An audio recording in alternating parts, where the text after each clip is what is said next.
పెన్షనర్లకు సంబంధించి సుప్రీంకోర్టు మరో కీలక నిర్ణయం అయితే తీసుకోవడం జరిగింది. దానికి సంబంధించిన వివరాలు తెలుసుకుందాం.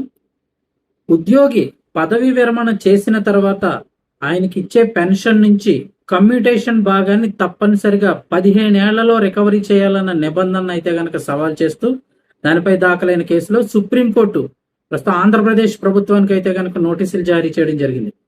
ఏపీ హైకోర్టు ఈ ఏడాది ఏప్రిల్ 28 ఇచ్చిన తీర్పును సవాల్ చేస్తూ బి అప్పారావు అనే రిటైర్డ్ తహసీల్దార్ దాఖలు చేసిన ఎస్ఎల్పిపై శుక్రవారం నాడు విచారణ జరిపిన జస్టిస్ జేకే మహేశ్వర్ గారు అలాగే జస్టిస్ విజయ్ బిష్ణోయ్ గారితో కూడినటువంటి ధర్మాసనం ఈ మేరకు ఉత్తర్వులు జారీ చేయడం జరిగింది. పెన్షన్ కమ్యూనిటేషన్ కింద తనకు చెల్లించిన 7,55,000 రూపాయల మొత్తాన్ని 8% వార్షిక వడ్డీ కింద రికవరీ చేసినట్టయితే గనక జాగ్రత్తగా గమనించండి.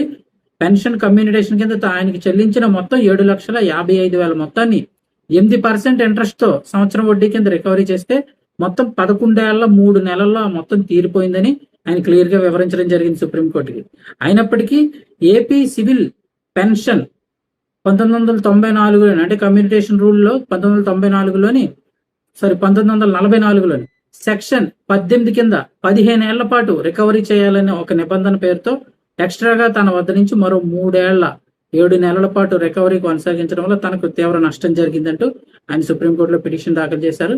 ఈ నిబంధన అనేది రాజ్యాంగ విరుద్ధం కాబట్టి దాన్ని రద్దు చేయాలని కోరుతూ ఆయన పిటిషన్ దాఖలు చేయడంతో ప్రస్తుతం సుప్రీంకోర్టు అయితే గనక ఏపీ ప్రభుత్వానికి నోటీసులు జారీ చేసింది. దీనిపై పూర్తి వివరాలు తెలపాలని అలాగే తదుపరి విచారణలో కోర్టు ఈ సెక్షన్ లోని అన్ని అంశాలను కూడా పరిశీలిస్తుందని అయితే చెప్తున్నారు. సో తర్వాత మరి సుప్రీంకోర్టు ఏ నిర్ణయం తీసుకుంటుంది ఏంటి అనేది అయితే తెలియాల్సి ఉంది. ఎందుకంటే ఒక ఉద్యోగికి తీసుకునే నిర్ణయం పట్ల అయితే కనుక మిగిలిన చాలా మంది ఉద్యోగులకి అయితే కనుక తీర్పు అయితే వర్తించడం జరుగుతుంది. సో లేటెస్ట్ అప్డేట్స్ ఎప్పటికప్పుడు తెలుసుకోవడానికి ఛానల్ని సబ్స్క్రైబ్ చేసుకోండి. అలాగే వీడియోని ఒక లైక్ చేయండి, మరింత మందికి ఇన్ఫర్మేషన్ చేరుతుంది.